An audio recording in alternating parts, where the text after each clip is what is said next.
कोलकाता के RG Kar medical college के junior डॉक्टरों को जो धमकियां मिल रही थी, उसके लिए जो आंतरिक समिति का गठन किया गया था, उसने एक रिपोर्ट जारी की है कि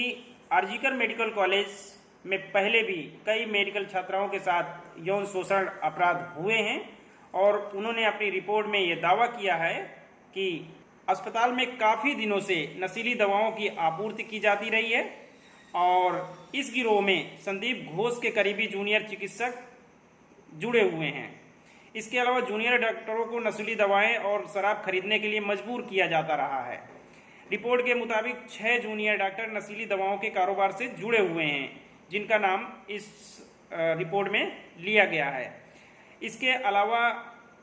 और कई पर यौन शोषण के आरोप लगे हैं। ये एक गंभीर घटना है और करीब 80 जूनियर डॉक्टरों ने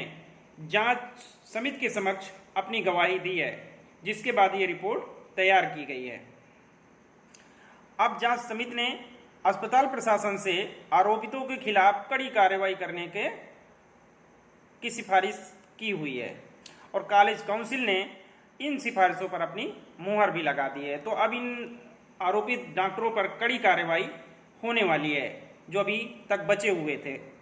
इससे पहले आपको याद होगा कि कोलकाता के इसी आरजीकर मेडिकल कॉलेज में एक छात्रा के साथ इतना घिनौना अपराध हुआ था, जिसके बाद से वहाँ के प्रिंसिपल संदीप घोष और कई सारे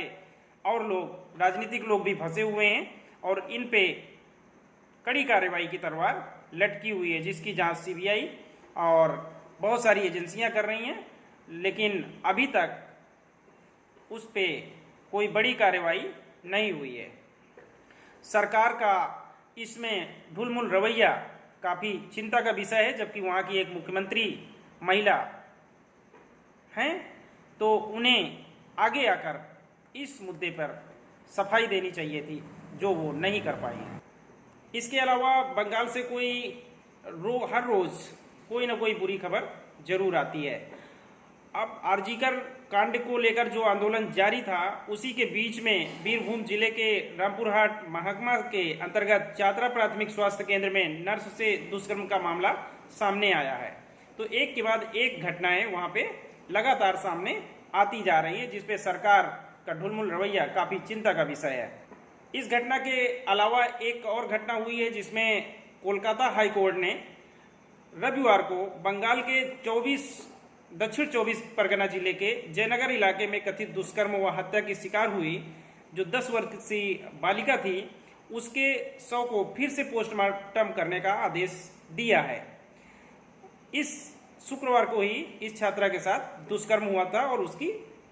जान ले ली गई थी और इस छात्रा का शव एक तालाब के किनारे बरामद किया गया था। तो बंगाल में इस तरह की जो घटनाएं हो रही हैं,